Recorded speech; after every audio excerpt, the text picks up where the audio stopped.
¡Rápido, Alteza! Entregádmelo ya. La luna llena brilla en el cielo y podemos abrir el portal. ¿Qué lleváis en la mano? El portal solo se abrirá si derramamos en él sangre inocente. Solo un poco de sangre. Un pinchazo tan solo. Es la última prueba. Vamos. Prometisteis obedecerme sin chistar. ¡Entregadme al niño! ¡No! Mi hermano se queda conmigo. ¿Sacrificaréis vuestro derecho sagrado por este mocoso al que apenas conocéis? Sí, lo sacrifico. ¿Negaréis vuestra cuna por él? ¿Él por quien habéis sido humillada e ignorada? Sí, la niego. Hágase pues vuestra voluntad.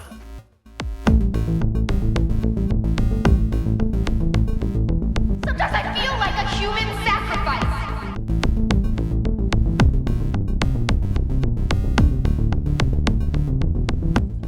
The touch of magic in this world obsessed with science. Have you ever seen a portal?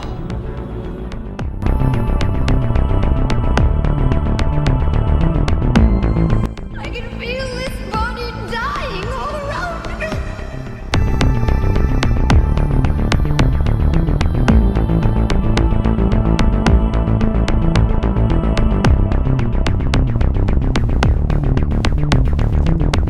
Nobody's done human sacrifice. People have always done human sacrifice. So, not seeing an entrance. Yes, because it only appears after a human sacrifice. Sometimes I feel like a human sacrifice. Good evening, everyone. Everybody. Good evening. Good evening. Hello, Shell. How you doing? I am well. Well, fine and I've dandy. been putting up Christmas all weekend long. Me too. Me too, yeah. That's right. There's my a- Christmas trees or- that Ricky's wife made Yeah. a few years ago. See them over that way. Not a It's so hard to do. it's so I'm like, it's over there. like there. it's there. I mean, for me, it actually is there, but it's actually over here because of the picture. There we go. Jeez, that's really Yep. annoying. It is. It's Hi, guys. it's one of those messes with your brains things. Whoa! Bruh. Guys, good evening. We are talking about a very cool episode, which I will get into very shortly. But I want to give some quick plugins and give you guys some quick announcements. Welcome back to the show, of course. This is still part Hi, of we the missed Portals you. saga. We've missed you. We have missed ourselves because we have not been able to record as thoroughly as we'd like to, but we're getting back on the Yeah. track now that the year's ended. Guys, we want to invite you. Please come out, support us, give us a like on all our stuff, whatever platform you're using. If it's on Facebook, if it's on Rumble, if it's on Spotify, or if it's just our stuff that you see online. If you listen to us, go every time you see us, please give us a like. Share anything that you think is share worthy. All that stuff is super helpful for us. It helps us grow. Right. We are a small channel and slowly making our headways, but Yeah. we're still a little bit small, and we're okay with that. We recognize that some of the stuff that we do is very different than what a lot of other podcasts are doing, and that's okay. I'm all right with that. Right. But there's a We're lot of stuff us, not them. That's right. We are us. We're not them. And so having said that, if you guys would like to support us financially, you can do so with a one-time kind of gift. If you want, head over to Patreon, give whatever you want. If you would like to do that, you can give as little as $1 if you want to do that. And you can give as much as $1 million if you want to. And then we can just stop working all together and just do this full time. Right.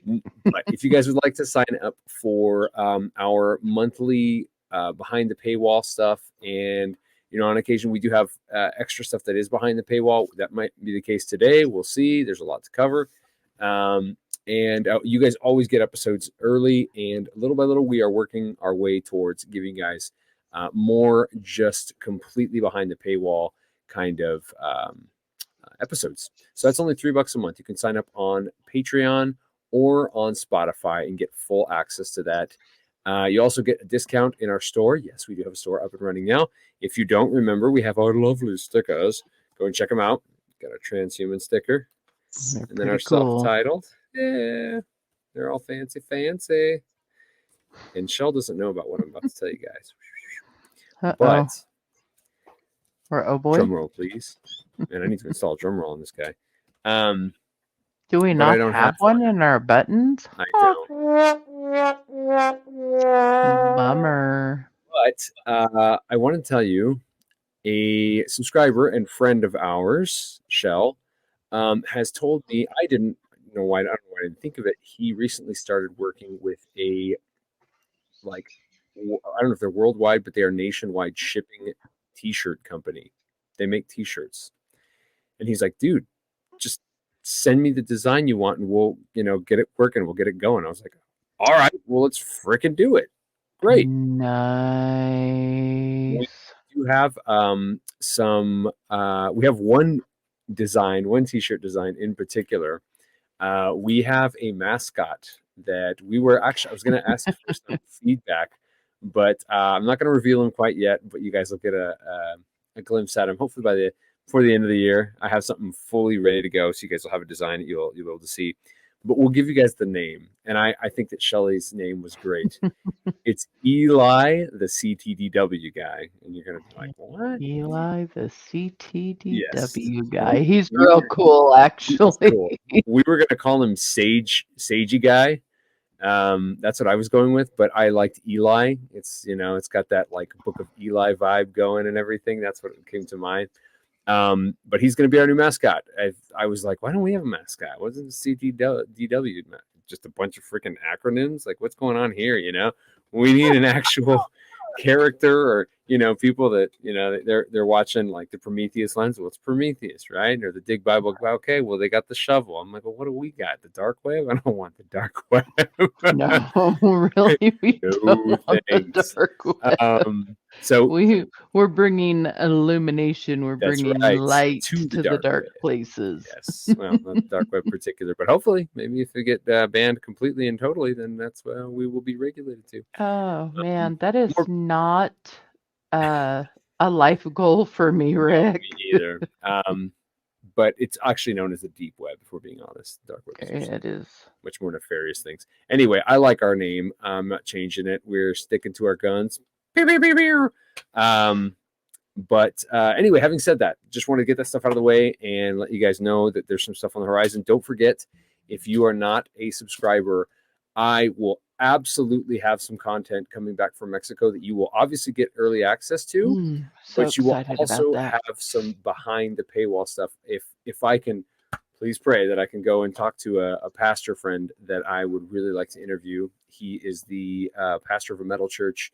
And frankly, he is part of a huge movement called, what is the Bible? The Subterranean Bible would be the translation in English.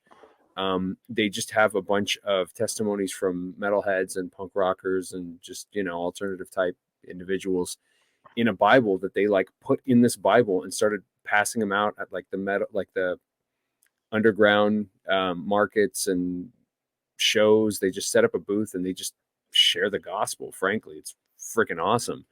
And this guy has had ins because he's been around for a long time, and so people are at a point where they actually trust him now.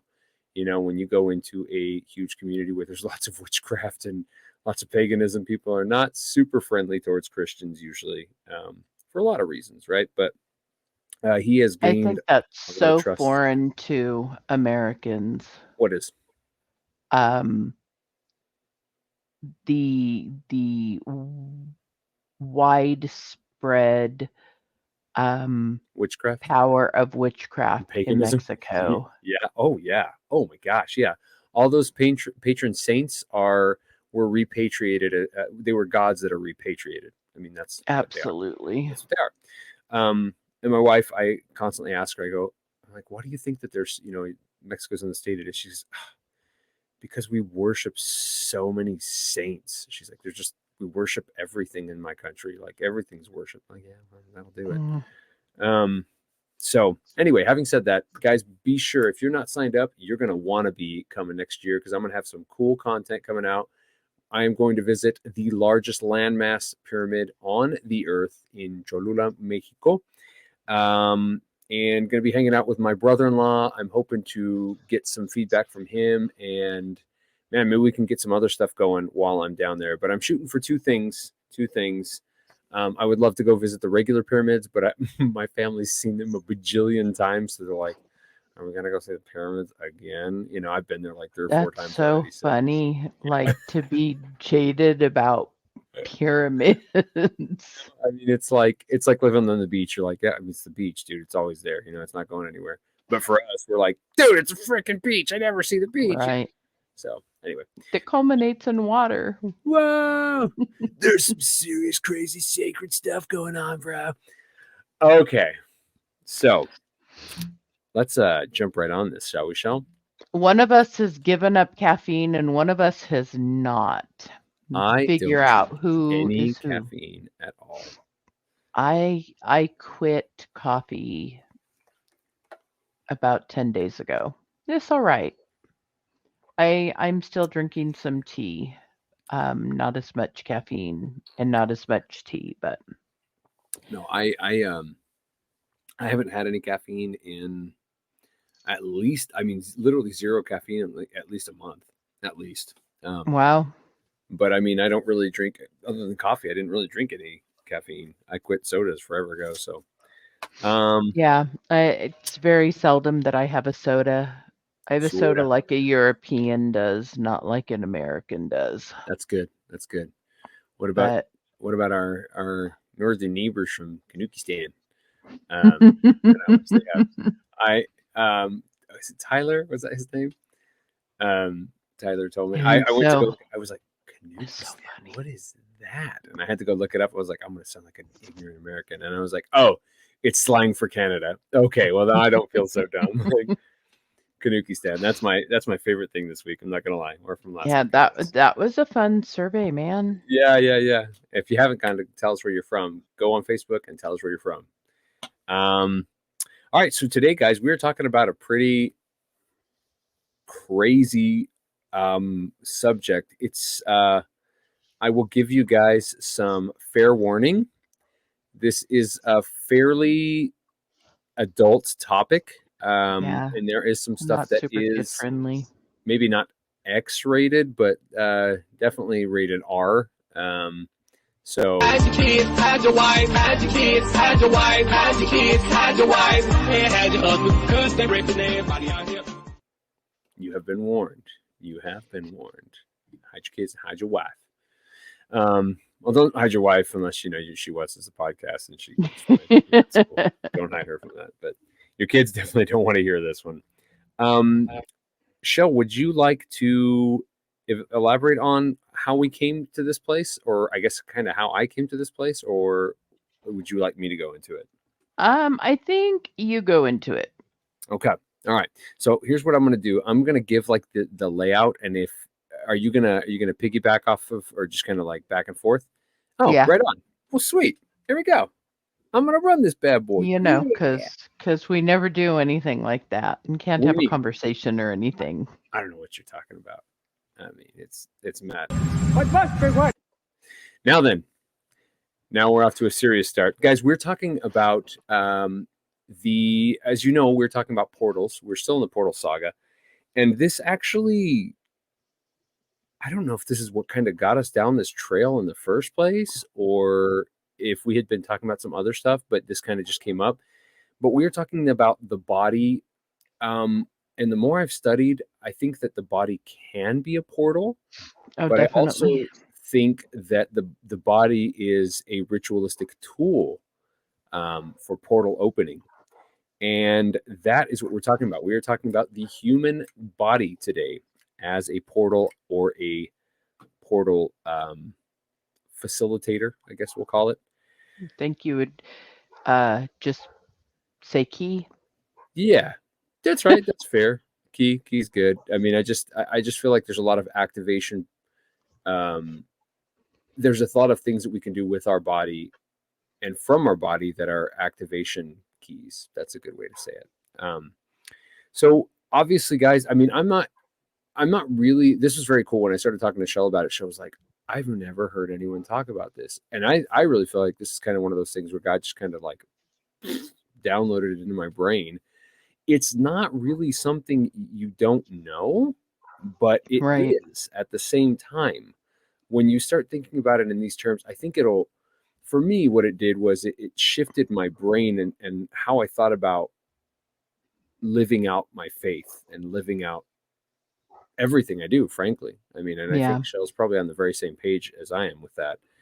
So obviously, I mean, it's no secret, right? Our bodies, for the large part, are material for the most part. You know, they are flesh and bone. You can touch them. There's blood on the inside, right?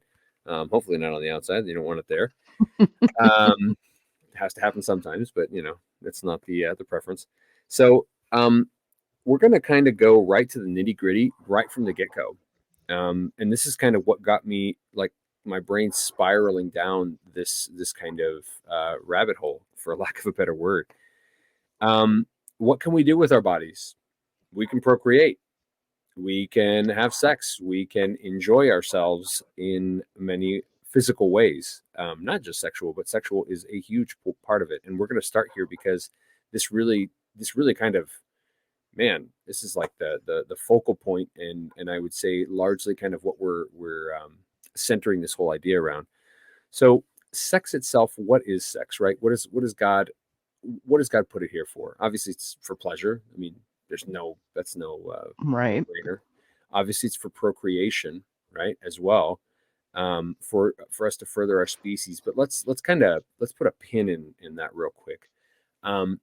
God said to Noah and to Adam and Eve, and actually, frankly, to the disciples in a very different context, but kind of not, to go forth and be fruitful and multiply.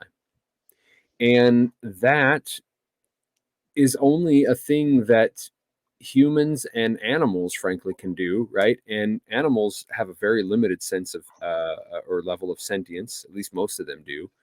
And or at least we don't, as far as we understand, right? Maybe there's a whole thing going on that we don't know about, which probably is true. But I would say being at least on Earth the pinnacle of creation, and I'm being very specific about on Earth, man, God has really given us domain over this earth, right? That was the whole point. And so to be able to dominate a planet, you need to multiply, you need to have more, you need to replicate, you need to have more of you to be able to do that job. Well, how does that happen? I mean, obviously I can physically tell you what happened. You know, the man's seed and the woman's egg are, you know, they mix and they become a completely new organism, right? But what actually is happening there? Like, what does that mean? What it literally means is that this new creation pulls a soul out of heaven, is sent into a human body, and is housed there, at least temporarily. So, by definition, sex for procreation makes the body a portal. I mean, it literally makes the body a portal, which is kind of mind-blowing, frankly. Procreation is the utilization of a portal. It totally is. And bringing somebody from the spirit realm, the unseen realm to the seen one, to this realm.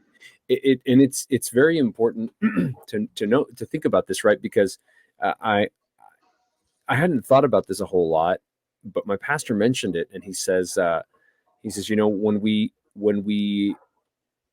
die, we're going home. He goes, listen to what I said.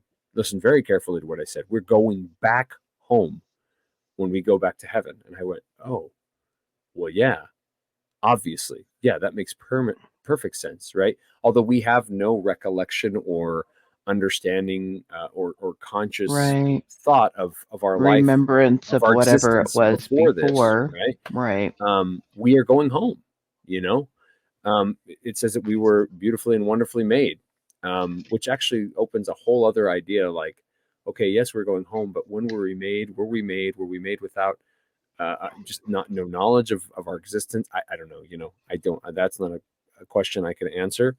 But what I can answer is that where we came from, we will return. That is the goal anyway. If you choose to be the creator, of course. Right. So the body is a portal, and sex itself and using the body in a sexual way is intentionally an activation key. I like the way I like the terminology that you used around that. I think it's absolutely fascinating to me. So this is both a spiritual act and a ritualistic act. And this other thing that I was thinking about, not just the body, but, you know, common artifacts and things like that we don't really. So here's the thing. I guess let me get to my point. When we think about a portal, we think about some sort of ethereal dimension, you know, reality transcending portal. Stargate, right? Yeah, exactly. Right. Something mystical. Yeah. That's the word I'm looking for. Mystical. We don't think of it as a physical thing. And I started thinking, well, and we'll get to those. Stargates are a thing, right? Okay. Well, what are stargates made of? You know, I don't know exactly. I'm not going to pretend to know right now. We're going to do some further research and get back to you guys on that. But we've been very clear that mountains are portals. I mean, they very clearly are. Mount Hermon is the one that you have the clearest example of, right? Right. Well, and Sinai. And Sinai, of course, absolutely, Sinai, right? But I mean, we've talked at length that there are many sacred mountains all over the world. We talked about China at great length, that China has many sacred mountains. Wuishan is a super sacred mountain to them, and all sorts of stuff, right? I mean, so and whether they're man-made or natural too, correct, because the ziggurats and pyramids are man-made mountains. Absolutely. And it's important to kind of decouple. I don't know if destigmatize, but well, yeah, maybe to an extent destigmatize and decouple the concept that physical things are not properties of portals, because they are. Right. That almost by definition, you need things to be physical for them to be portals, at least on some degree, right? Well, at least in our part of the realms. Right. Because we're material. So, correct. And our bodies are material. You know, whatever the electrical impulses that cause our body to run maybe aren't totally material. I mean, electricity, I don't know how I would classify that really. Yeah. But Kelsey. Right. My sister's a chemical engineer, guys. She's a smart person. She's really freaking smart, actually. But alcoholic as well. That's why we love her so much. Korean Hatsu. Okay. She's my best friend. Yeah. But even in our most material part of us, our body, there is still something ethereal in it. You know, the whole premise of Frankenstein or what else was it called? Prometheus. I forget the whole long name of Mary Shelley's Frankenstein, but it's a quest for understanding the ethereal part of us that makes us alive. Yeah. Yep. That's all of that is absolutely accurate. Which actually that Frankenstein's monster, gosh, you just made me think of Blaster the Rocket Man again. Um, he's sitting up there looking at me. Hey, Blaster, what's going on? Guys, if you've not looked up Blaster the Rocket Man, I don't know what to tell you. You need to go look at it. You need to go listen to it. You'll be like, what the crap is this? But read the lyrics. Read the lyrics, and you'll be like, holy moly, this is some legit theology. I'll just leave it at that. So that takes me to a segue to our next point, and this is a big one. You and I, are not our bodies. Right. We are not our bodies. We inhabit a body, but we are spirit and soul. You almost might call them inextricably linked. That is a hard thing to think about, right? I'd heard people say before, you're not Ricky. Ricky is just a name that you have, but you are. You are driving Ricky, the vehicle, exactly. Ricky. That's right. Right. So the body that you have is literally a tool for ritualistic practice, for ceremonial practice. And before you get all weird on me and be like, what the heck, dude? What are you talking about? Everything that we do with this body allows us to worship God or not worship God or worship some other God. But whatever we do with our body, it is ritualistic practice. It is spiritual worship practice. And it is certainly the vehicle that allows us, right, to be able to worship and do these ritualistic things and all the things we do. But nonetheless, our bodies, literally, though they are not ours, they are just given to us for a temporary period. They are the vehicle with which we are able to worship God. And I'm going to give you guys some legit backing for this. We're going to 1 Corinthians 6 here. Let me pull this guy up real quick. Let's share the whole screen, which is going to make you guys see everything crazy. I'm getting another monitor soon, guys. Be patient with me. I just have to fix my studio here. Bam. There we go. Cool. You see that okay? Mm-hmm. Staying with the sexual theme, flee from sexual immorality, okay? So we're going to break down some specific verses. Verse 13 says, food is meant for the stomach and the stomach for food. God will destroy both one and the other. The body is not meant for sexual immorality, but for the Lord, and the Lord for the body. Notice how the body is a thing that is meant for things, but the body is not referred to as the human. It is not referred to as the soul. There's very specific language around this, which is what really caught my attention here. So I'm going to reread this a different way, and I literally have this in my notes. You can kind of follow along paraphrasing here. The body, in parentheses, which is not you, but the manipulation of it affects you, is not for sexual immorality, but for the Lord, and the Lord for the body. Let's go a little bit further. Verse 15. Do you not know that your bodies are members of Christ? Shall I then take the members of Christ and make them members of a prostitute? Never. Again, your body is not your own. Your bodies are members of Christ. Think about that for a second. Think about that real hard for a second. What the heck does that mean? It means that your body is not you, but it is important what you do with your body. And that is kind of a very bizarre thought. So I'm not saying, before you guys get all, any of you guys might jump into a conclusion being like, oh, this is totally like a Gnostic teaching. No. I'm not saying that all physical things are bad. On the contrary, I'm saying that physical things are good. And our bodies are good. They are a glorious creation that God has given us to inhabit and use. But also they can be filled with things, right? They can be filled with God. They can be filled with the Holy Spirit. They can be filled with demons. They're like angels.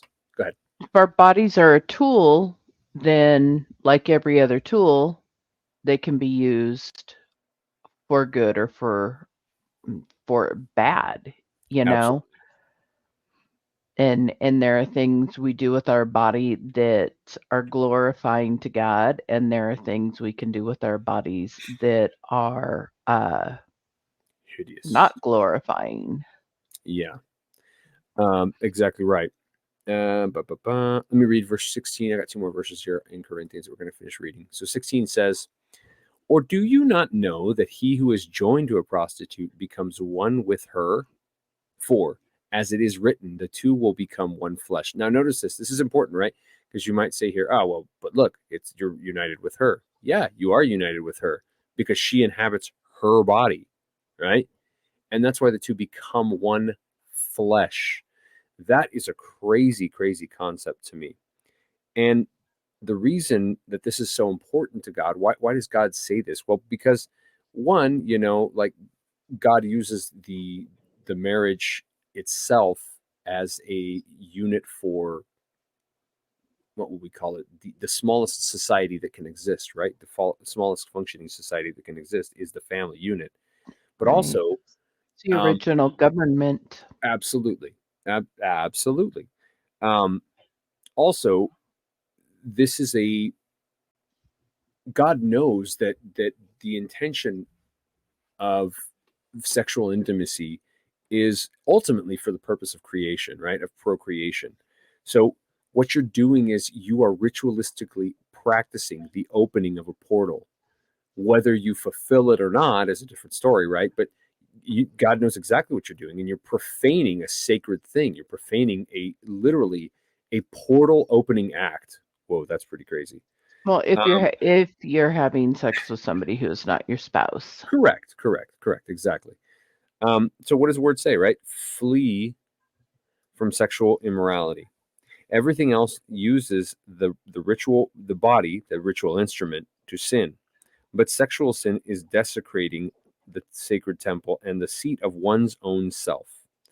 And I'm just kind of going off my own notes here. I believe this is because it opens us to other gods instead of God being for the body. And because the body is a temple of the Holy Spirit, right? So when we begin to open our bodies to sexual immorality and sexually inappropriate or illicit things, what we leave our body open to some sort of other, goodness, what would we call it? Spiritual portal activation. I think you'll agree with me on this one, Shell. We didn't really talk about this per se, but I would say if you are having inappropriate sexual relations, what you're actually doing is using your body to open a portal, literally, to other gods, for lack of a better word, right? I mean, Well, you're opening your front door, period. So you're not sure what's gonna, come in. It's like you open your front door and you no go pun to intended. bed. No pun intended. Yeah, There, folks. not We're not all using euphemisms here, but yeah. just man, I'm not sure It's a where I curious. want to go with this. I have always been taught, and I really do believe it, that you can pick up people's spirits Mhm. by having sex with them. Yeah. Yeah. I know there's a Somebody's lot of got pushback against that. demons. Is there, man? It's really There is, been but what I've taught, and I don't know. I'm not saying that you will, sure. but you certainly do open yourself up to the possibility of it. Um, and there are ministries, and I'm not exactly sure where I stand, but deliverance ministries frequently will be like, you need to repent for every sexual encounter you've ever had, and anything that may, be Tied to that. catching a ride with you because Right. of it. Yeah, and I'm just like, I think there's validity to that. Mm-hmm. I don't think you have to remember every single thing you've ever done, because most of us just cannot. And honestly, because that doesn't bear out with what we're told in the Old Testament as far as sacrifices um, for willful sin and for uh, sin that you didn't realize you were committing at the time. I see. So I see what you're saying. Not sure if you're ascribed to it. Yeah, no, not for the have to remember every single sin you have ever committed, because the blood of Jesus cleanses from all sin. And I don't know that I think that you have to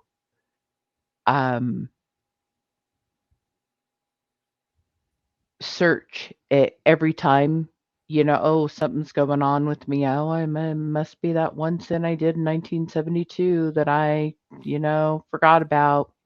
Really? Because Christ went and died on the cross for every sin but that one. We're just not necessarily going to remember every sin. And, some people are probably thinking, oh, but you remember everybody you've ever slept with. And, some of us may and some of us may not. The grace of God is that he gives it freely to all who would come. Bless his holy name. But however, if you have things going on in your life, I mean, it's something to go and think about. I have definitely, prayed before, Lord, forgive me for all the stupid things I've done, and the different relationships that I had, the I guess use the nice euphemism of the wild oats I have sown. And I think, God is faithful to do it. He says it, but you know what? I haven't been like, and then this one on January, and this one on January 12th, and then this one, I don't know. I don't think God nitpicks like that. I think it.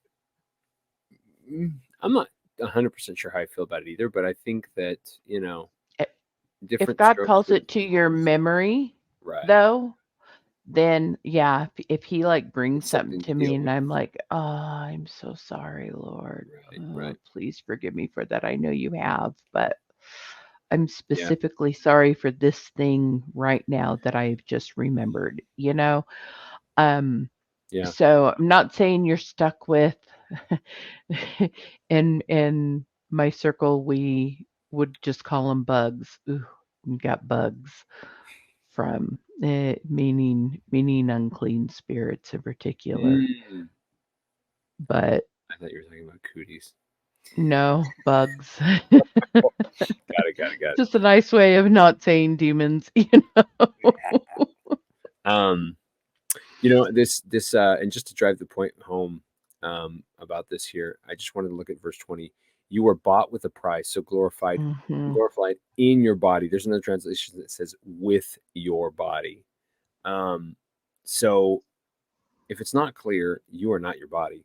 But the way you use it has eternal implications. Ramification, yeah, Yep. absolutely. And ramifications.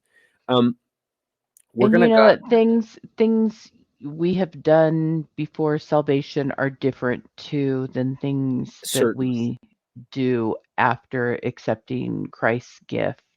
Yeah. When we accept his grace and we repent, then we don't want to keep going back to that same thing. And sometimes, sometimes there are strongholds. There's certainly.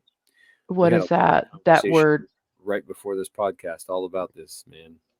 At length. Yeah, there you have there are people who have addictions, and there's most definitely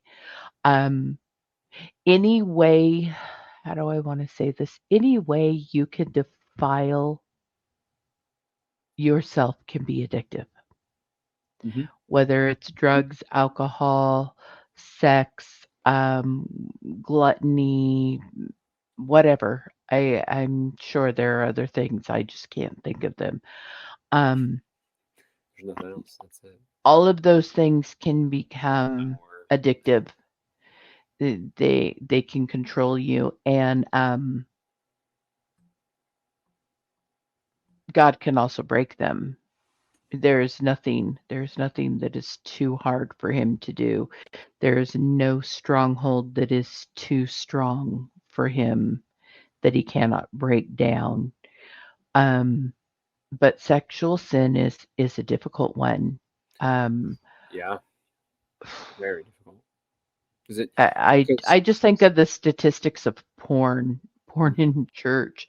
Yeah. Like is more than 70% of pastors have acknowledged having issues with it. And I mean there's a instance going on right now, with IHOP KC, Yeah. and it kills me. Another pastor has fallen, but it's so common in men in leadership, probably women in leadership. Women just haven't had leadership opportunity, over the last millennia the way men have. So we have a lot more data of men being Right. caught in infidelities or straight up uh, sin, sexual sin. Yep. I think of David. I think of Samson. I think of Solomon. Yeah. And I mean, Few. These are men who were godly. David is a man after God's own heart, and sometimes I'm just like, wow, okay. That qualifies, huh? But I That's get it. He loved God. He loves God. Despite his predilection, well, because he's in God's presence Yep. today. Agreed. He's loving God. Although I would say the restraining adherence to simple-minded and small dimensions that we inhabit, also known as time, are probably irrelevant to David right now. So, Right. Yeah. for I'm us, yes, he sure. does love him. But I mean, he had multiple wives to begin with, Mhm. and then taking Bathsheba, and then the whole trying to kill Uriah, right? That's her husband's name. And just all of that, you kind of go, how did God use that? Not only that, how is a descendant of his going to be on the throne forever? And Yeah. but Jesus is Grace. the son of David, and it's just, I don't know. That's crazy, man. It's crazy on so many levels, because you're like, oof, what a big mess up. And then is it not a big mess up? And I think it is, but that God understands humanity. He understands that that we can be very subject to our appetites. And I chose the word appetite very Deliberately. yeah, because our appetites can take all sorts of forms, whether it's our eyes, or whether it's our mouth, whether it's our body. We choose to feed our appetites, and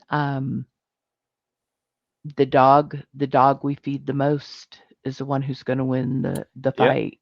Yep. So and careful what you feed. Yeah. I mean, geez, man, there's so many rabbit holes to go down here right now. I mean, even if we just stayed on the sexual aspect of the use of the body, I mean, we could finish this whole podcast talking about that. I'm not gonna lie. Well, and you know what? There's something actually I wanted to interject about that too, Rick. Sorry. Go for it. No, do it. Um, y- uh, Sex was designed for procreation, but I think sex also was equally as designed for um, coming together between a husband and a wife. Um, it smooths out the rough edges. I don't, that is the nicest way I can say what Uh, I'm saying. It makes you like each other more. you don't say.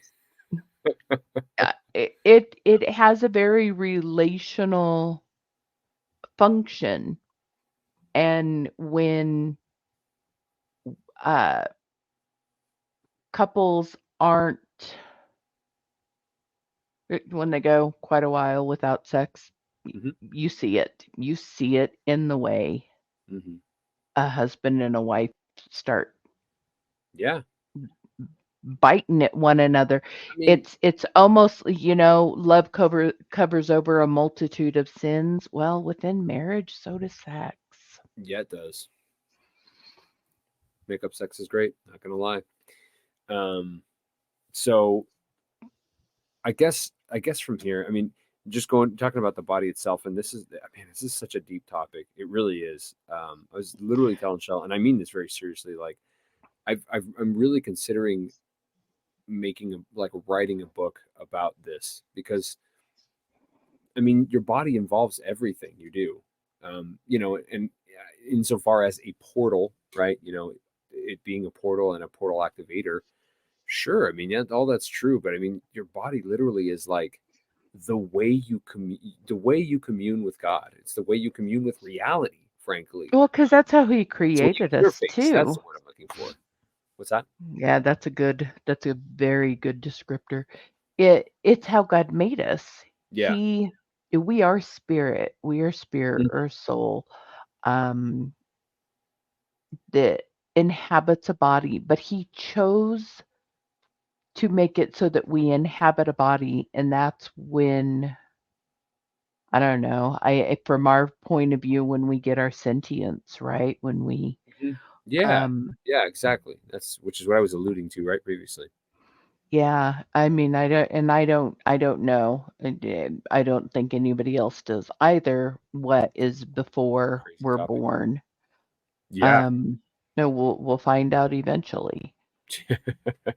Yeah. Uh, Or maybe we just won't because we won't ever understand it. Um, so I wanted to say we're going to kind of step into the opposite here in a second, and how the use of the body as a portal can be so grievously misused. Um, and so I guess where I want to start is just around the idea that it's important from us, like from this point forward, for us to think about the fact that the the body physical things are not divorced from spiritual things. right. Okay, that is a very Such a important good point. concept to take going into what we're just about to talk about. And this, have you ever had a thought and you just like the thing, but then like you sit and meditate on it and you're like, oh man, there's so much more here than I really was able. Like I wasn't really grappling with this idea. I Yeah. understand the idea, but I wasn't grappling with it, and that's kind of how this was for me. So I'm going to mention it again. Physical and spiritual things, we don't have any reason to separate them because One what does we not live. necessarily supersede the other, at least not while we're alive either. No. I mean, this is the place where God gave us to play out the use of worship and ritual action here on this earth in this plane with this thing that's a tool called the body. So, having said that, let's move forward. Now then, uh, so because we know that that having sex is for procreation as well as for pleasure and for a multitude of other things, right? That it really is for um, a plethora of things I can't completely express because there's just too many. I really think that this seems the likely reason that witchcraft usually involves some sort of sexual action, right? And I'm going to explain why, because geez, I don't know if I jump right into this one or if it's almost like this is like a big old ball of stuff, and I don't know which one to pull apart first. Just like you and I desire to procreate, the angels that have fallen, the Benai, how is it? Benai Ha Elohim. B'nai Ha-Elohim. Benai, thank you. Benai Ha Elohim. B'nai Ha-Elohim. The sons of God that have fallen also desired, if not all of them, good chunk of them desired also to be one flesh, so to speak. Okay. That's weird because they're not really flesh, like we've discussed at length, and which you guys I'm sure know. So it's not like something I'm springing on you. But I think that's why witchcraft continues to be such a sex itself tends to be such a such an explicit idea in our minds, even though sex is extremely wholesome when practiced, just like it was intended to be. There are rituals and there are steps and there are purposes for sex, right? And there are non-purposes for sex. And I think that those are specifically sought out by Elohimic beings, right? And their offspring, because they are the thing that they don't have access to, right? I mean, that's why the sons of God They were not created for it. That was not part of their natural order. It is part of our natural order. It is, exactly. Which is, that you should just be like in awe of God for, like, that we were created as the pinnacle of creation on this plane to reproduce. And the sons of God were not. They were not made for that. Heavenly beings were not made to reproduce. Doesn't mean that they can't, or that they can't. It doesn't mean that they can't, but it certainly does not mean that that's their intention. Right. So I think that that's a lot of the reason that we see sexually explicit uses of things and rituals and stuff like that in witchcraft, because, right, we can manipulate things with our bodies, but also the other guys seek to use our bodies for all sorts of stuff. So it's kind of a win-win in a weird, twisted way of thinking about it. At least that's the way the interaction is viewed between the two interfacers, right? On the unseen and the seen realm. Going back to this idea about the spiritual and physical not being different. I don't know if you guys have ever heard of a lady whose name is Mariana Ambromavić. And have you ever guys heard of spirit cooking? I don't recommend you go look it up. If you feel so inclined and you want to, you are welcome to do so. But she is a performance artist out of Ukraine, nonetheless. Didn't she have something to do with Anton LaVey? I think she did at some point. But it wasn't, she's not like a practicing Satanist or any of that kind of stuff. She doesn't openly practice Satanism, and she doesn't openly practice witchcraft. She's really just a performance artist. Which is I guess an ambivalent way of saying shock and awe type of individual. I mean, that's really what performance art is, right?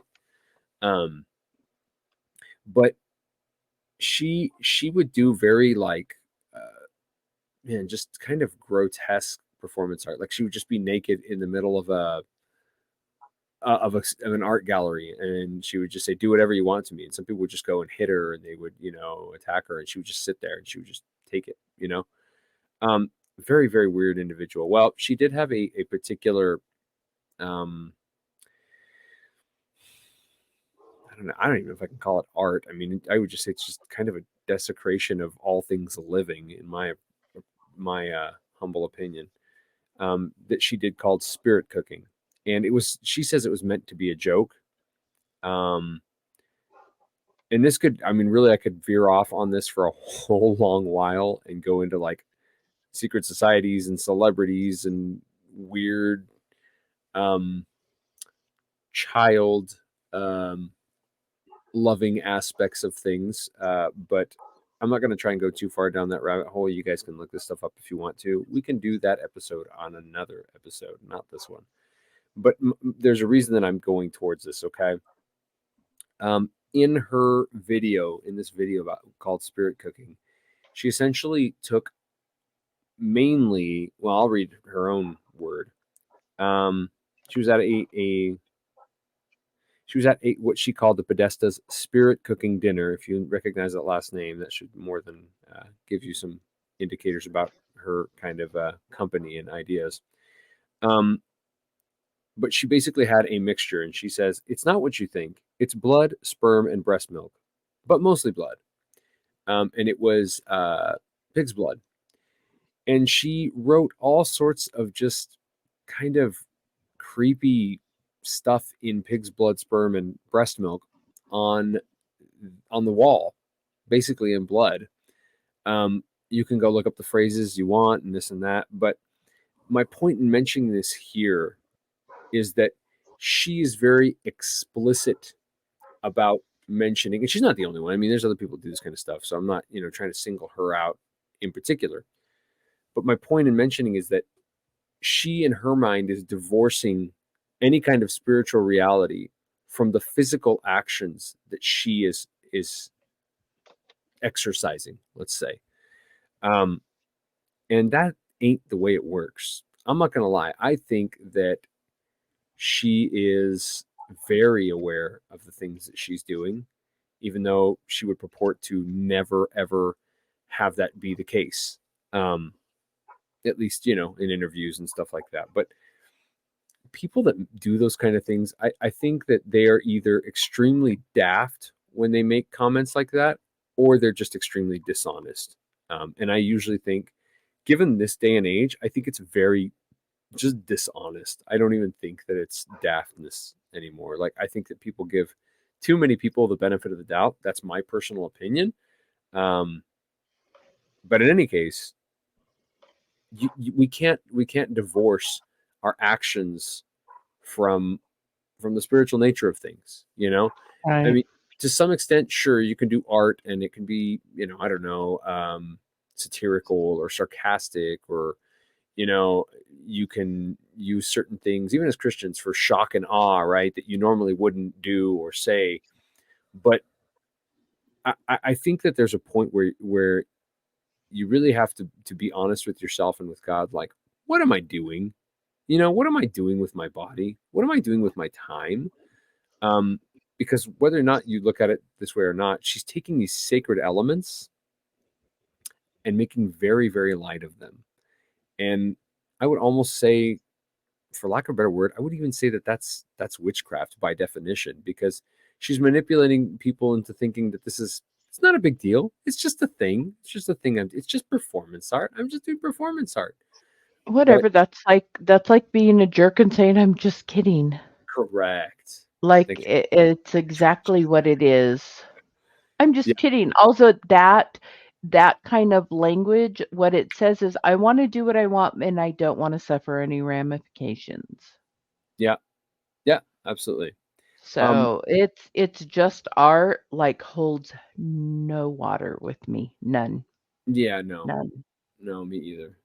We're humans, and we are very intentional with what we do. You can go look her up. She is part of the lovely individuals. Oh, now you know. That explains your your contorted the looks on my face. Yeah, I know. I was just like, oh. Yeah, she's someone you need to pray for, guys. Honestly.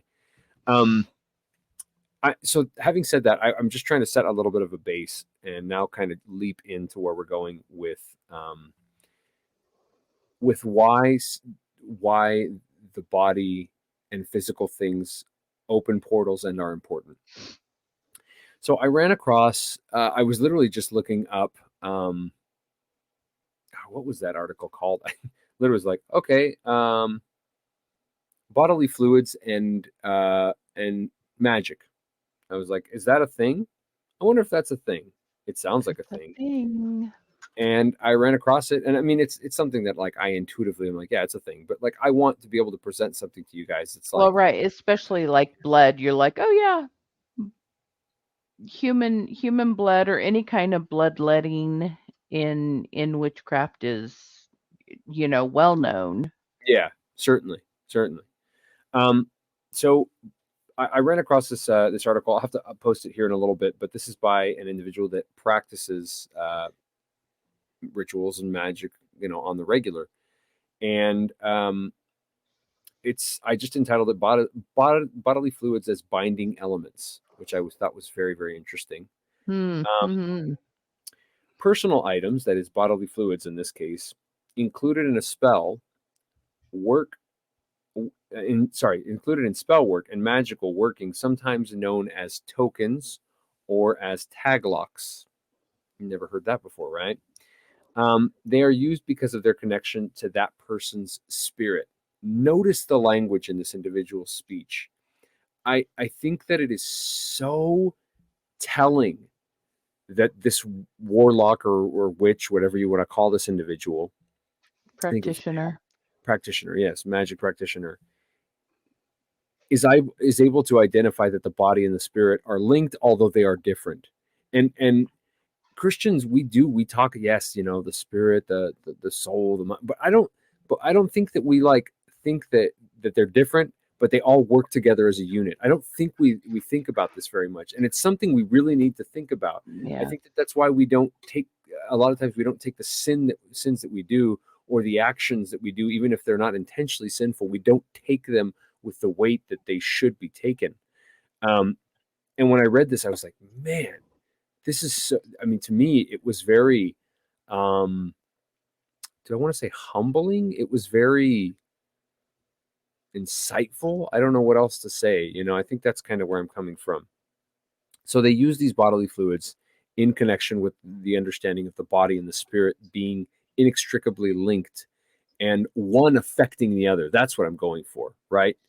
Well, and that's what they said. This material thing from the person is giving the practitioner power over the person's spirit.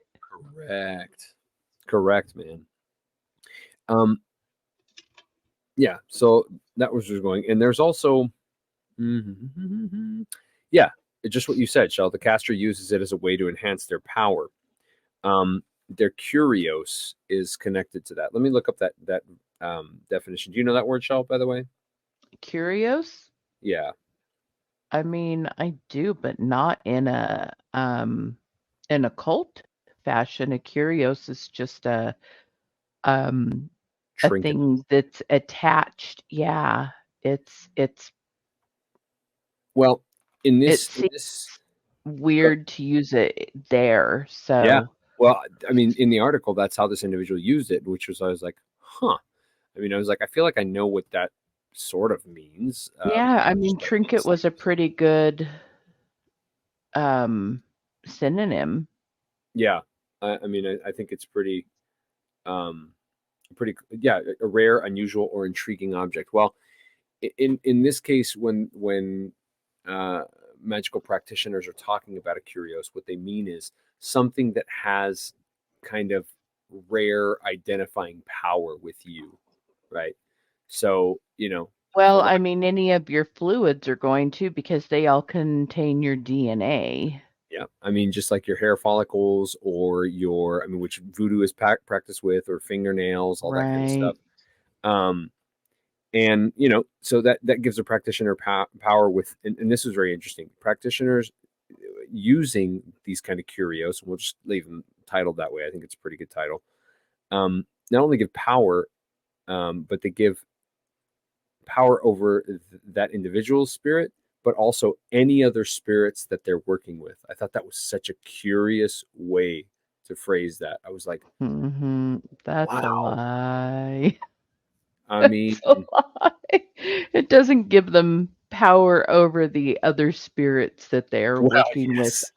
They think it does. Right. Well, it gives them what they perceive to be power. I was thinking, why is that a lie? Oh, I see what you're saying. Yes, that is definitely a lie. Until it doesn't. Right. Until they're like, oh, you thought that had me chained? Yeah, Until they're no, like, here. give me the comeuppance, brother. Yep. So It's time to pay that piper. I thought this was super interesting too, because the article kind of goes through that, and then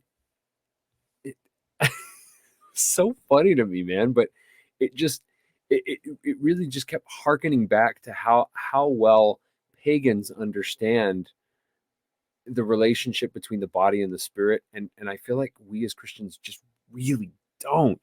This individual was like, says, just as it has been possible to develop safe handling practices in the world of the medical field, it is also possible to develop rigorous safety procedures for the use of bodily fluids in magic.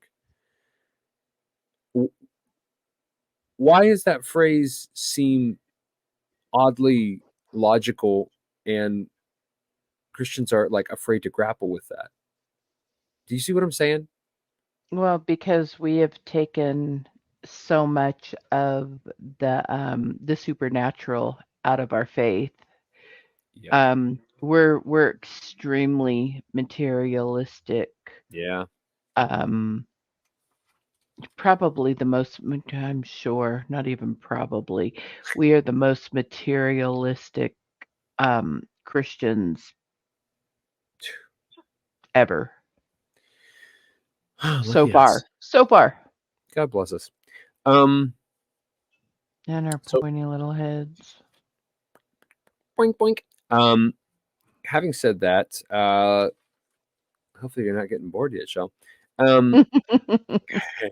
Going on to, I was just kind of curious about this thought, and I just kind of wanted to see how much it would play out. And geez Louise, it has played out a lot. I started looking up human sacrifice, right? Because that's, I don't know what else could be used to open a portal except for human sacrifice. I mean, that seems like a pretty big way to open a door to a portal. Would you agree? I mean, it's in every movie you can think of. It's in so many ancient texts that I couldn't even begin to count how many. Yeah. But I just wanted to, I was reading a really good book that was just about human sacrifice in general, and it was talking about both. Did you hear yourself? I sure did. I was reading a really good book about human sacrifice. Hey man, you gotta read what piques your interest. Boy, you're just digging a hole. I know. Well, when you're talking about human sacrifices, I guess you have to dig a hole.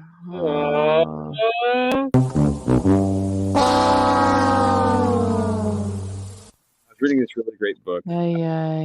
Informative. Let's go with that word. And it's called, let's see here. Let me find the name of it.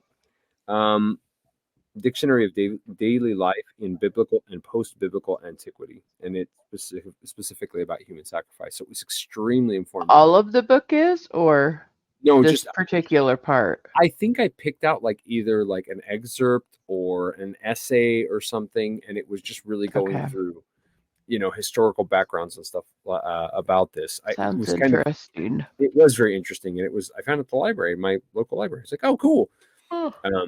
Hoopla's useful. Yay. Right. So I picked it up and just started reading. I was like, oh, this seems really interesting. And there are a few things that I'll just touch on, but there's some really interesting, and hopefully you'll be able to chime in. And because I was thinking, like, what did the practitioners or what did these societies think was going to happen or see happen, right, when they did this kind of thing, right? I mean, I can think of off topic, off the cuff things like the Aztecs, right? The Aztecs would sacrifice virgin women for all sorts of reasons. One in particular is, my God, there's an eclipse that's terrifying. The sun represents life. We need the sun to come back. Let's kill this chick and bring it back. Placate the gods, and yes. Hopefully you'll accept this blood sacrifice, right? But I want you to chime in if you think of anything or there's something that comes to mind, because I was really asking myself this, and that's what I was trying to dig, and like, why did they, like, what were they hoping to achieve? Because we've all heard that before, but I don't think we really think about, like, well, what, and then we always hear that typical, well, this very educated, high-end kind of, these practitioners believed that when they were doing these things that the sun was being covered and they needed to appease this god. And I mean, they talk about it in such a freaking, I hate it, man. I hate try it. to divorce our modern society from, like, we're so enlightened. Right. When, like, I happen to remember 2-3 years ago that people didn't want us to get medical attention unless we got a particular thing. Yeah, you better watch yourself there. A thing. It's just a thing. I don't know what thing it was, but some people didn't want us to get medical attention unless we got a thing. So we are civilized, though. God bless us. We're so civilized. Or we sure think we are. Yes, we do. Anyway, coming back to this here. So there was all sorts of reasons, but children obviously would be sacrificed, which, I mean, just hearing that is just kind of mind-boggling to me. Like, I can't imagine living in a society where it was seen as a necessity to sacrifice your children, and especially Wait a minute. You do. You live in a society that feels it is necessary to sacrifice your children. It's true. I sure do. For your own convenience and comfort. Right. Yeah, well, I mean, words spoken and retracted within a few seconds. Jeez. Scratch that off the list. We're so civilized. When I was reading your notes on the child sacrifice, all that I thought is, we've never quit. We do it just as much now. We just don't do it for the good of, like, the society. Like, they had their children walk through the fire to appease Molech. They at least thought they were doing something for their neighbors, instead of I got knocked up and I don't want to deal with the ramifications of this, so I'm going to go have a procedure done, which, is all the verbiage we use today, but it's the result is the same thing. Yeah. And even more heinous, I think, is that it's just individualism to the extreme. Like, no one else matters. It's just the individual. That's such a lie, man. Yeah. Like, being able to express your individuality should allow you to function as a community, and not allow you to be an island. Like, that's not the point. Well, you can't be an island. Some people might disagree. John Donne's Meditation 17, that most people refer to as No Man is an Island poem, I mean, is one of the best pieces of poetry ever written, because it reflects exactly how much we cannot stand alone. That if as John Donne says, if one grain of sand is washed into the sea, England be the less for it. And that's, we've really, really lost that ideology in the West. Like, so much. If people hear bells tolling, or that's what else they call it, for whom the bell tolls, but the actual name is Meditation 17. people don't even send to ask for whom the bells are tolling anymore, is they would ring bells when usually somebody prominent died, kind of like we do the flag at half staff or half mast, depending on which Sure. term you want to use. I know for us, if we don't know, beforehand that it's a holiday or that somebody significant has passed, we look at why is the flag at half staff today? That both my husband and I, that's just something we do. And that's what asking for whom the bell tolls, that's the equivalent. Oh, why are they ringing the bells today? Who has died? And what John Donne is saying is that it doesn't matter who the person who has passed is. I'm diminished. I am less today for their passing because they are part of mankind and I'm part of mankind.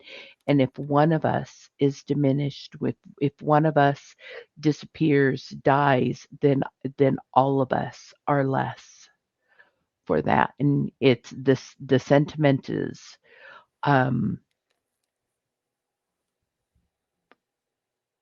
I think it nourishes humanity. That sentiment nourishes humanity. And when we don't have it, we truly, truly are diminished as a society because we're just a bunch of individuals who don't have anything bigger than ourselves to live for. And that's a horrible thing. That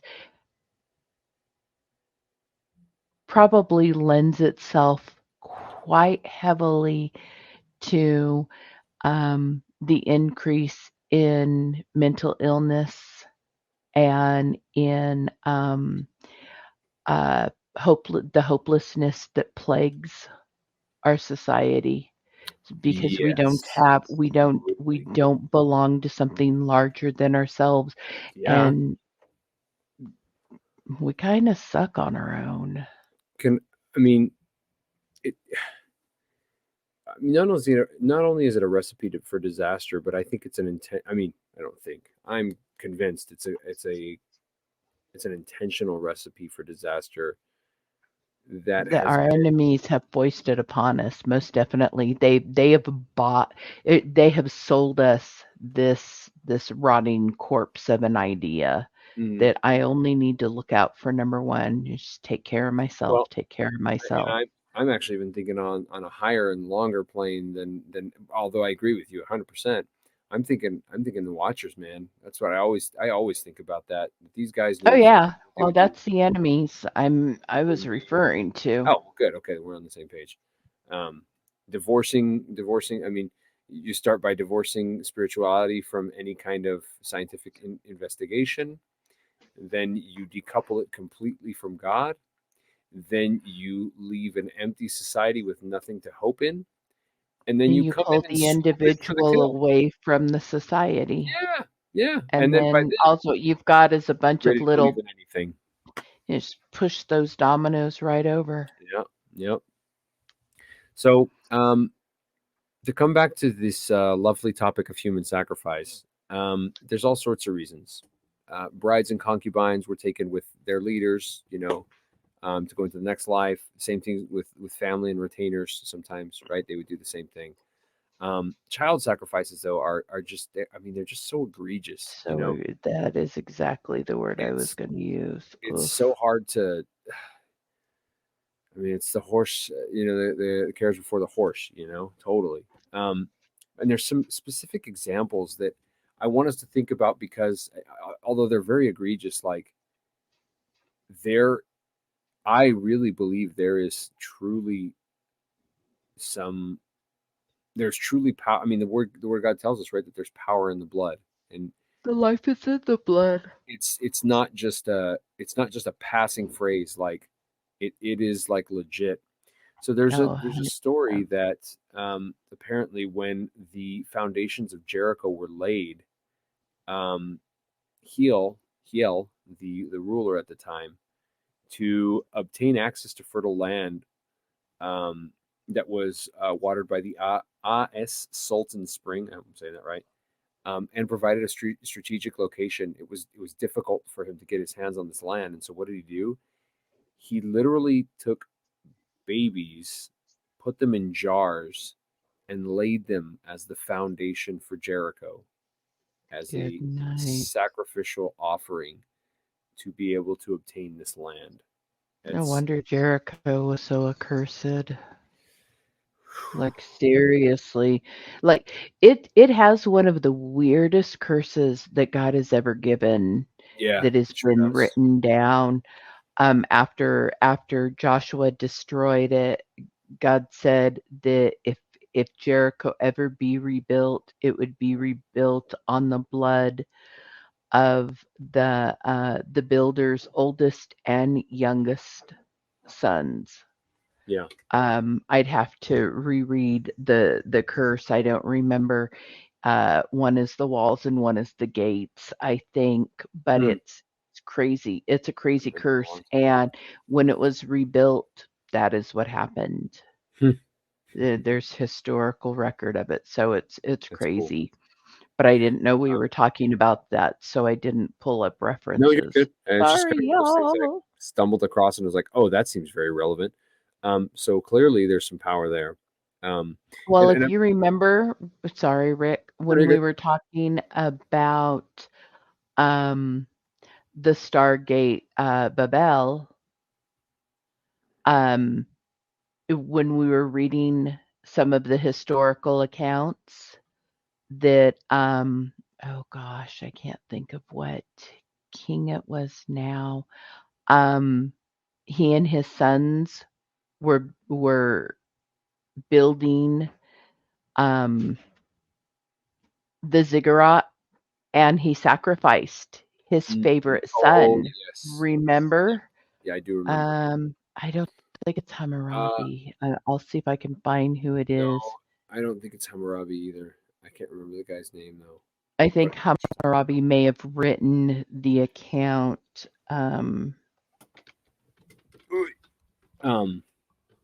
While you're thinking, I'll talk. I'll talking.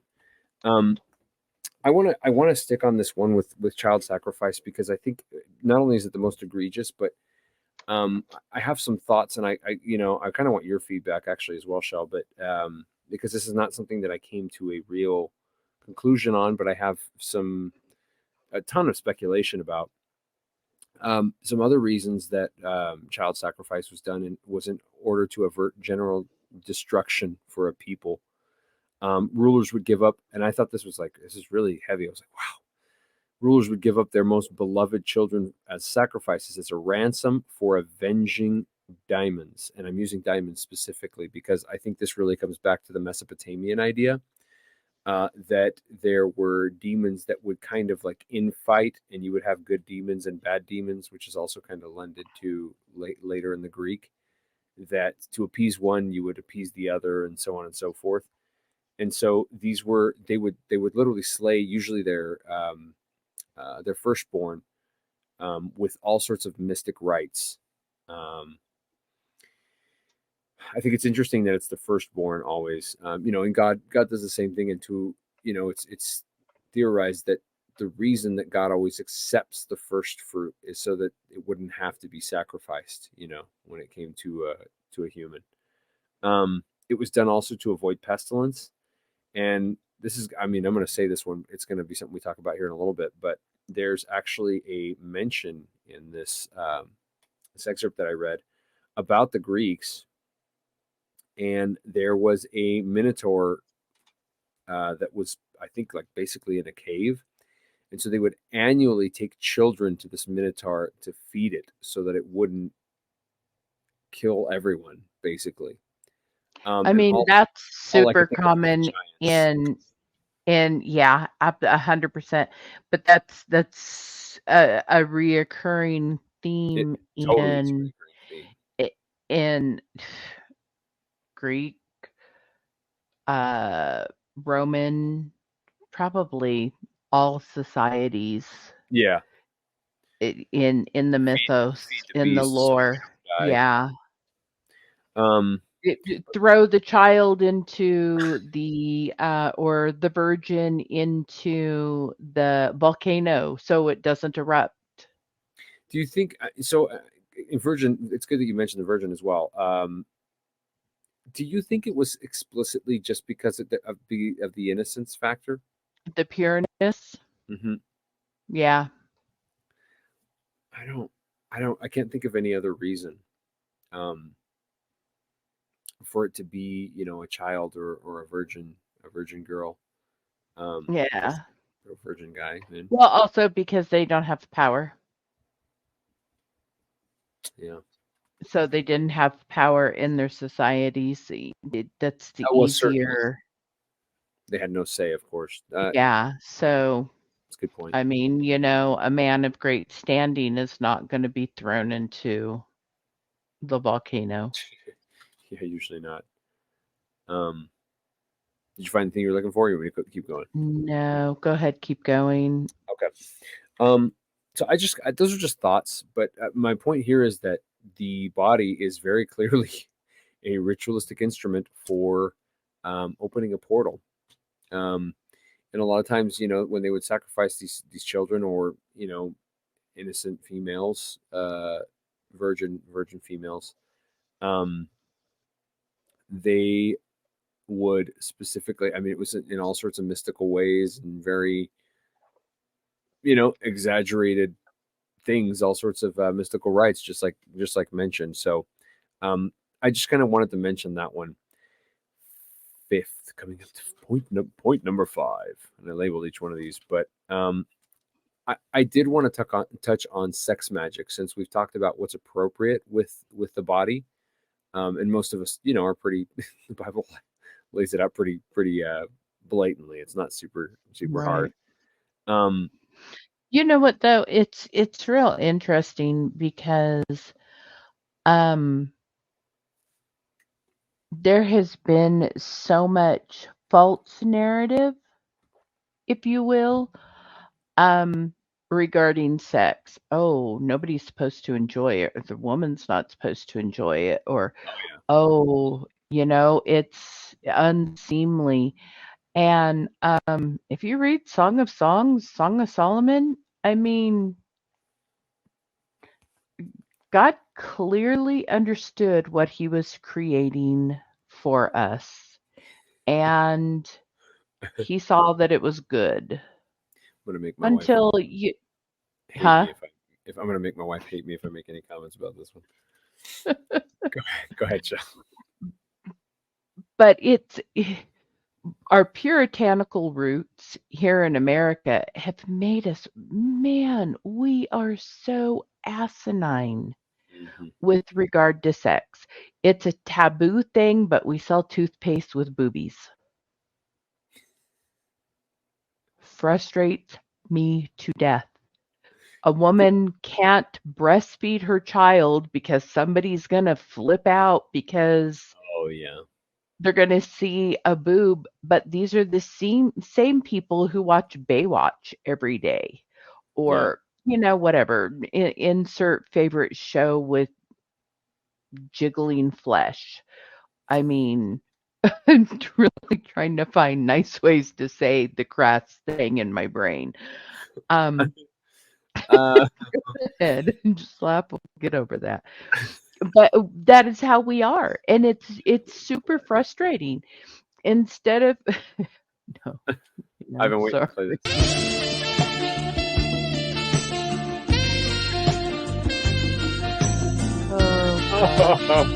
Oh man, I couldn't resist.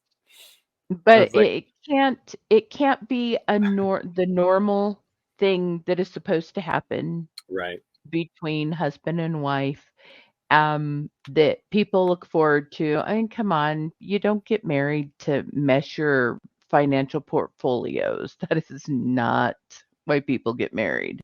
Unless it's a They sexual get married. Right, unless that's some way of saying it. But we do. Let's get married and live in separate beds and sleep in separate beds all the time. Let's do that. 2 separate rooms even. We're just merging our assets. Yeah, that's right. Yeah, we're merging some That's sort of assets. right. Uh, But it's supposed to be a normal thing. And yeah, if you is. spend time with any other societies, you find that Americans were so weird. We're so backwards Yeah. in how like sex is super taboo. Mhm. Um, but everything is sold with sex appeal. Yeah. Everything Yeah. is. And and talk about mixed signals that we send out. And and that's because again, there's the long con. Our enemies have a very long play in Mhm. motion. They've been doing it in America for the last 400 years, um, confusing us with puritanical gobbledygook and then mixing it in with hedonistic um, commercialism. And no wonder we don't know if we're coming or going. And it's one of those things I've always looked at, and it frustrates me. And most of the time, I'm like, I'm the only person who sees this. Maybe I'm the one that's weird. Um, No, no. but It's. I mean, as a man, especially, one of the hardest things in our current society is dealing with the amount of sexual bombardment that no men face. I mean, kidding. I am not giving men a free pass to um, say that women are the problem, how they dress, or how this or how that. You're a man. Conduct yourself as one. Be Right. be a man, and like the word says, stand up, be a man. Don't make excuses. Also, at the freaking same time, like I Come on, ladies. I don't want to. No. I mean, that good. You say that portion. That's fine with me. Oh, I will say that portion Good for because you. it is a two-way street, you It totally know? is. And I mean, for me, like, I can't remember where the word says it, but I think I can't remember who says it in the Old Testament. He says, I've made a covenant with my eyes, right? And that really, I've had to come back to that, especially more recently.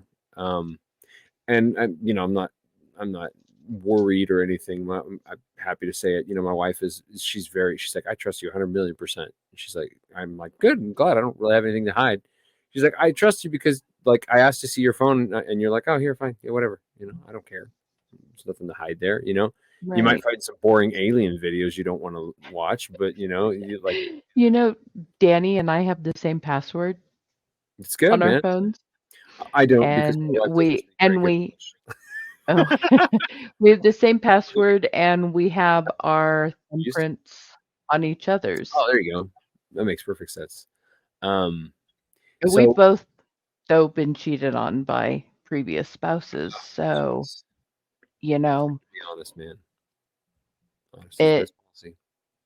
it just for us, it was one of those things of, we've gotta have some transparency Sure. because we've both been hurt and we both, harbor Yeah.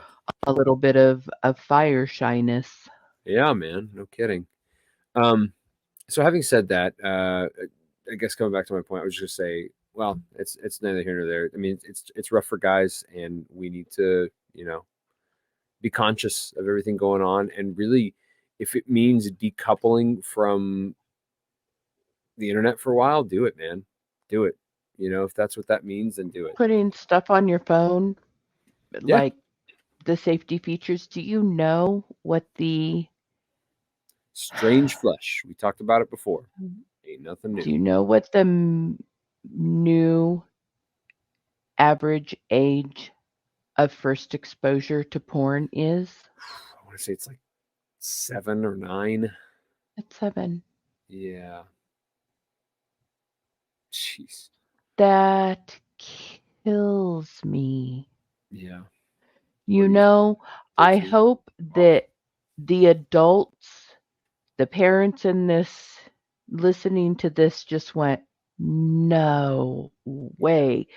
Now, go to your kid's phone. Yep. Go to your kid's phone. Help your kids out now. 7 years old. God That's crazy, help man. us. Let me think here. Talk about this is a different type of child sacrifice.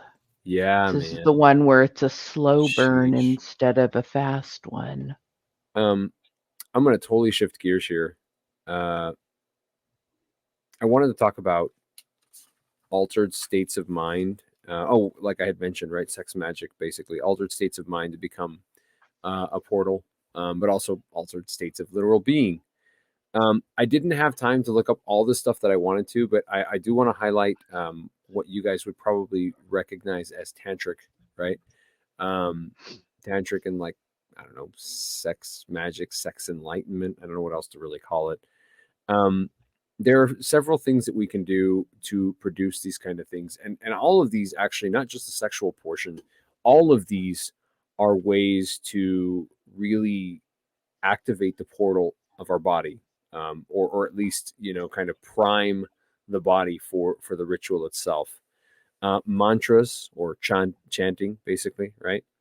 By the way, we're not advocating any of No, this. no. Quite the opposite. There are ways. There actually, what's funny is that most of these things have a proper way to be enacted, but Christians are so freaking terrified about talking about them that Again, that's that it's stigmatized. puritanical. It totally is. You were just talking about the prayer beads. I mean, that's a prime example, man. I'm not advocating for prayer beads either, but I mean, like, like, it's not for nothing that other people have. I have some right here. I don't want to call them talismans, but I mean, I guess you could call them that if you want to. But I would just say spiritual activators, spiritual lubricants, like for prayer, or for or for communion, right? With the divine.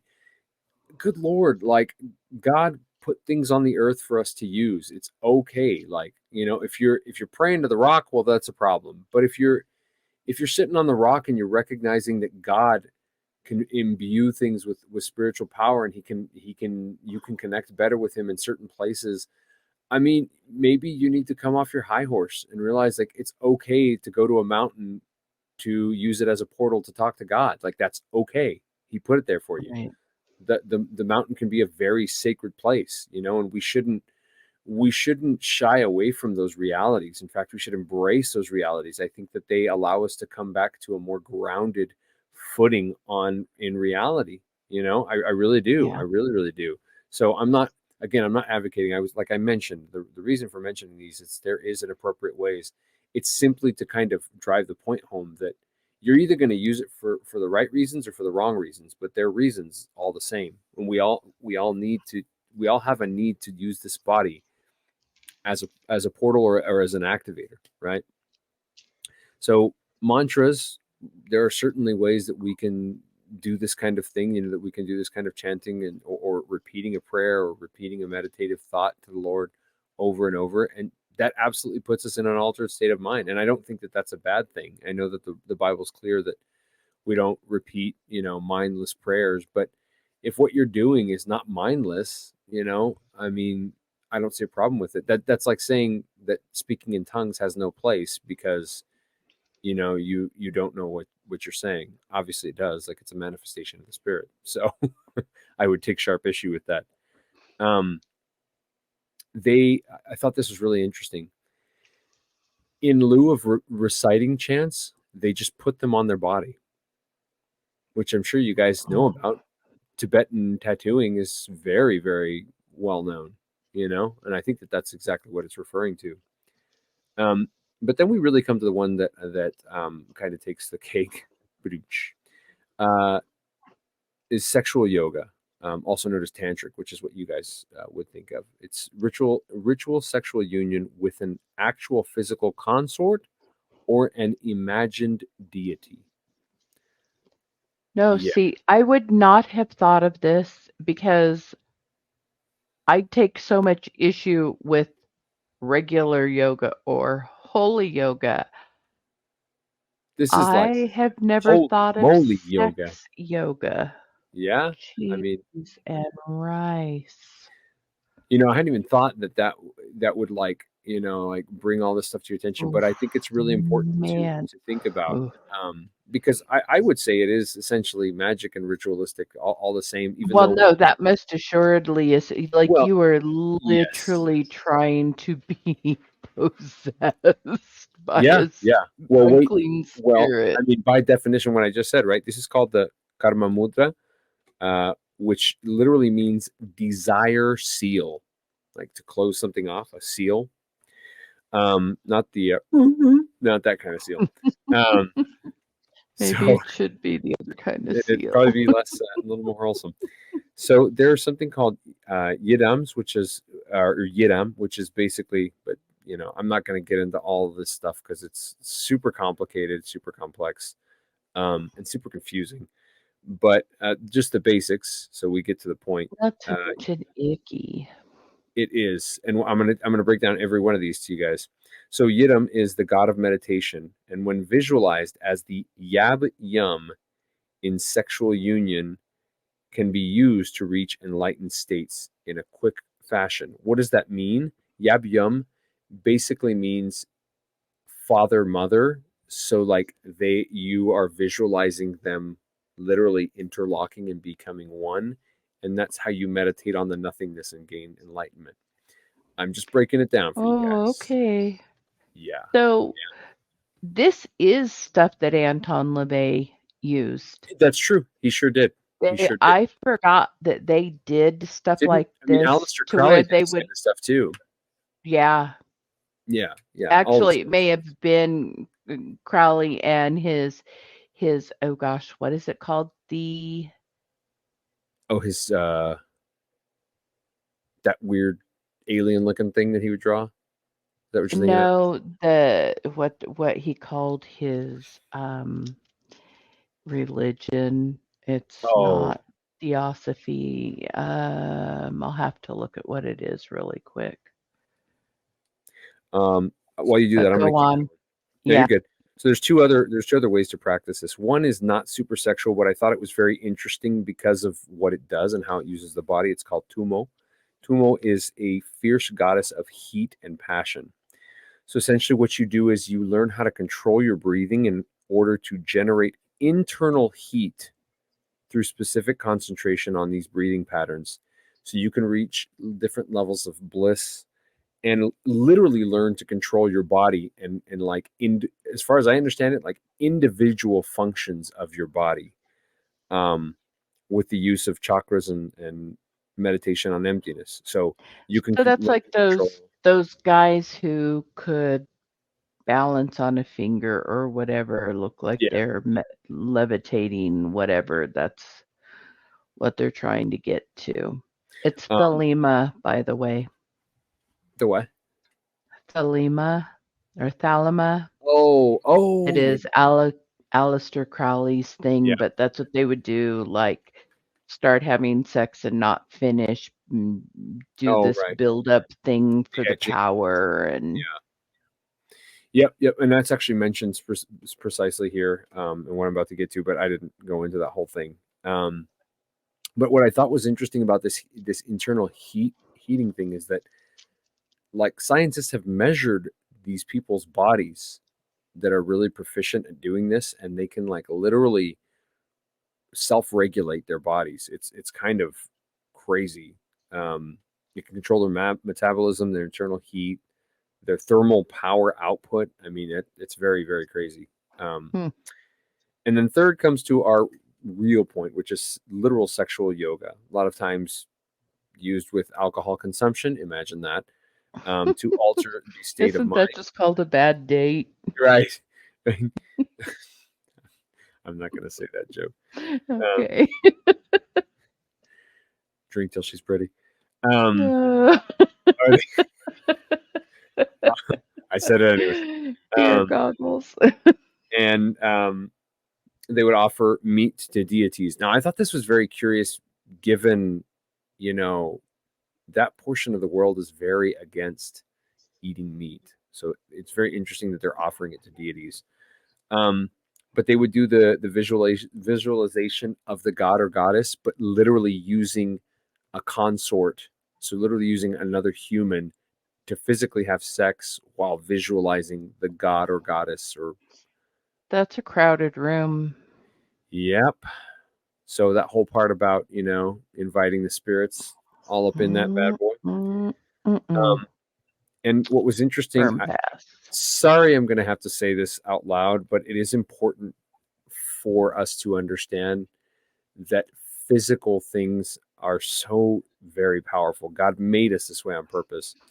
It says, moreover, sexual fluids can be seen as a power substance for ritual purposes, internally or externally.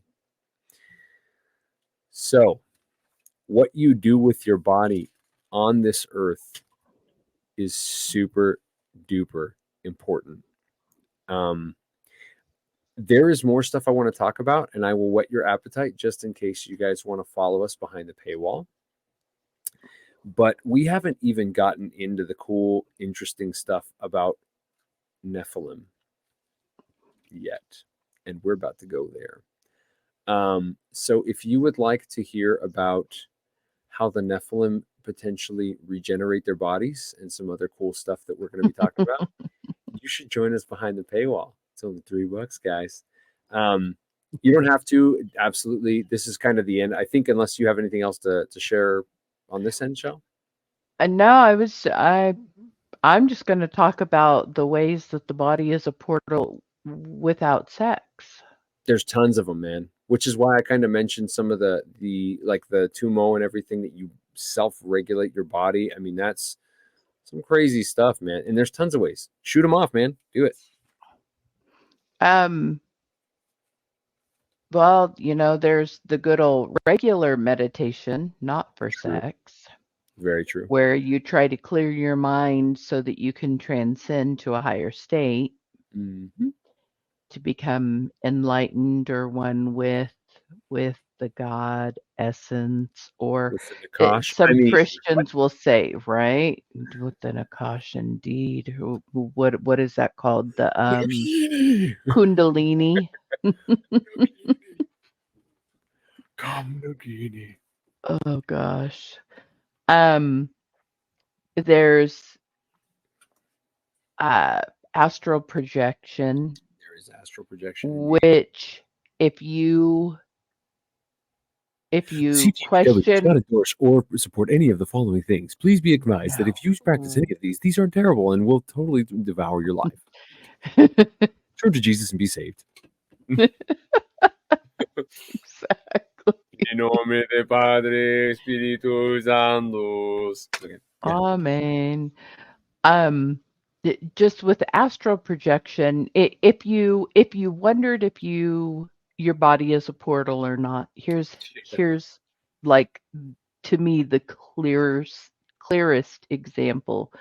You go and you astral walk, and while you're out and about, your soul or your spirit not in your body, but your body still breathing and functioning, something else moves in. And you may or may not be able to get back into your body. All the reasons why I would firmly pass on that from here to eternity. Yeah, I just summed them up. I think astral projection gives a whole new meaning to I'm walking on sunshine. Oh, yeah, and you get locked out of your house. Can you imagine locked out of your body? Ew, like ew. That's crazy. So that I didn't know that was the thing that you could get locked out. Yeah, people have talked about going to go back and something else being there, and like now you have to share your body or you don't get back in it. That to me is like the craziest thing to do. I would jump. crazy. I would base dive. I Well, I would mean, jump off a tall building with a parachute yeah. before I would ever astral Well, project. that really lends further credence, doesn't it, to the fact that we are not our bodies. They're just Yeah, the place like we live. 100%. Yeah. Like really, you can see that. Oh, this is my vehicle. Crazy, man. You got carjacked.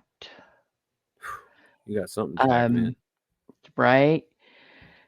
And then the whole human 2.0. Oosh. Yeah, man. We're guys, I know what Shelley's saying. We're gonna talk about transhumanism. It will be at the beginning of next year. It's not gonna be right away, but we are gonna deal with it. We just for the record, we are very anti-transhumanist. Just in case you were wondering. In case This is you no endorsement for the know CTDW already. store by any means necessary. However, should you desire to purchase. Josh was telling me, he was like, hey man, you guys should make that into a shirt. I was like, all right. I'm Totally agree. Yeah. I mean, I think that's been the intent all along. We're getting there, guys. Yeah, getting there. Even things like our use of the internet, of cell phones,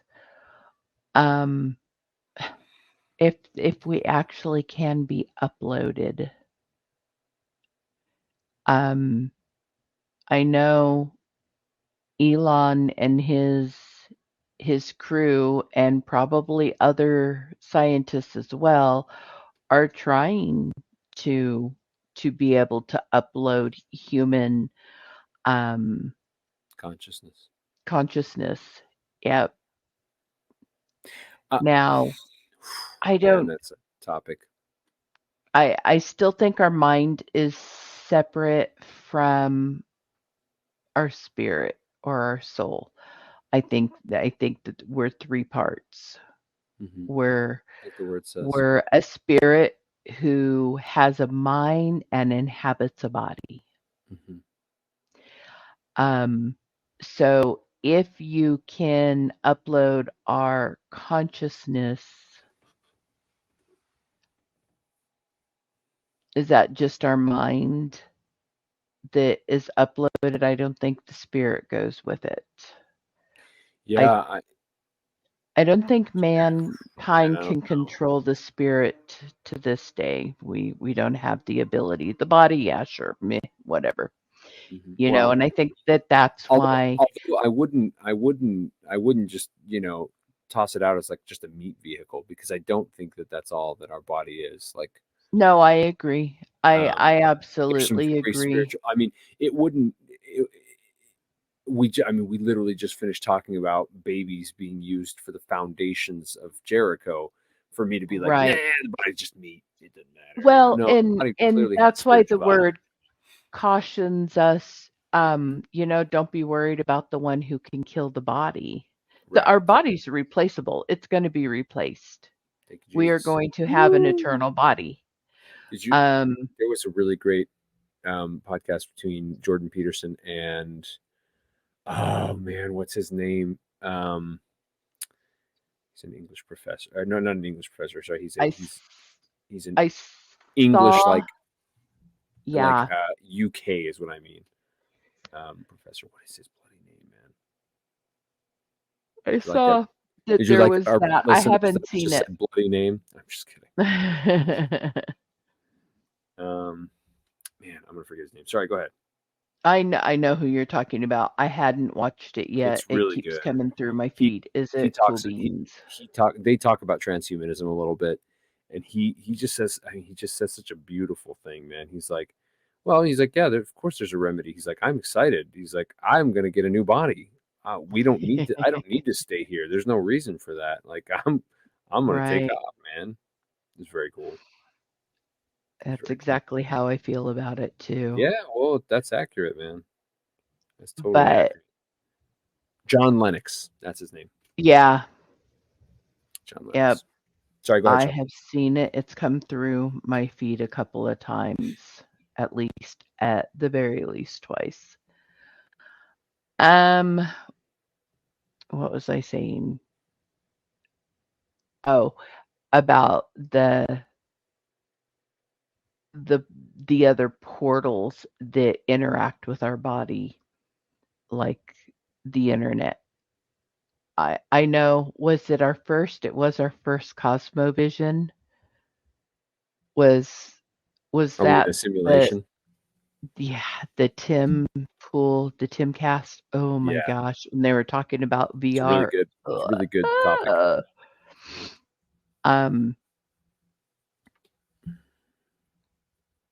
Yeah, the internet's. I really think that we should next year at some point literally just talk about the digital world as a portal. It's a really freaking difficult subject, but it's I don't even very know that I interesting. think the digital world is a portal. I think the digital world might be a different Dimension. realm. Yeah. It's And entirely possible. that there will be some sort of human. Well, I guess we already have it. But I think maybe there will be a higher level, a more interactive level between our bodies and the Oh, that technology. interface is already here. It's already I here. mean, I know that there's the chip that Elon talks about, and it's so funny because he's like, it's such a bad idea. Let me create it. Then he's like, please make my escape pod so that I can go live on Mars when this planet implodes. But it's not going to implode. God's going to catch us before it does. But I'm sure we'll do tons and tons of damage to our world and ourselves, in the interim. Man, that was most of the body is a portal. These are the very obvious things that prove that our body's a portal. But and by definition, it couldn't be a portal, right? Unless we were able to use it to travel, right? Or to allow passage, right? And because we can, we've touched on birth, right? Which we know, right? We've touched on and just kind of rehashing the sexual aspect. Birth is one of them, right? But then on the other side, for all sorts of witchcraft type things, there's access for us into the spiritual and vice versa, right? There's access for things to come into us. Well, yeah, what you talk about is super, super important, man, because I mean, good night. There's so many things you can do with your body that it's like I've talked about. We haven't even touched on the best one. And the best one is the infilling of the Holy Spirit. Oh, yeah, man. I mean, God, yes, like literally wants to commune with us. By the way, pretty much in our body. We are both firm belief. I mean, it's not even belief. Like for me, it's just like the way I walk every day. It's an undeniable fact because it's part of who I am. We are both infilled Christians who believe very strongly in the infilling, not just the receiving of the Holy Spirit, not just a temporary anointing, right? But that both things are true, because I know a lot of people do not believe that. And if you're a cessationist still watching our podcast, welcome. Good for you. Very, very much welcome. But we are not cessationists, not even a little bit. We are ever cautious on our acceptance of certain gifts, right? On how they're employed. But yeah, I believe in all of the gifts of the Holy Ghost. I think some are way more rare, and I think some are very easy for humans to counterfeit. And I think that humans also have different levels and different aspects of how those things play out. Most definitely. Like when I was literally when we were watching that Gary Wayne one, that Gary Wayne episode with the blurry creatures, and he made a really interesting comment. He goes, "Oh yeah, I got into this kind of prophecy realm through blah blah blah," and I went, "Oh, yeah, that's accurate. You are dealing in prophecy. That's very true. It's a very intellectual way of interfacing with prophecy, but it absolutely is totally." Well, and haven't you noticed that there are seasons? There's seasons when the Holy Spirit will gift you with something. Yeah. And like you move in it really powerful for a while, and then it kind of that the time for that for you is it's like fast. Yeah.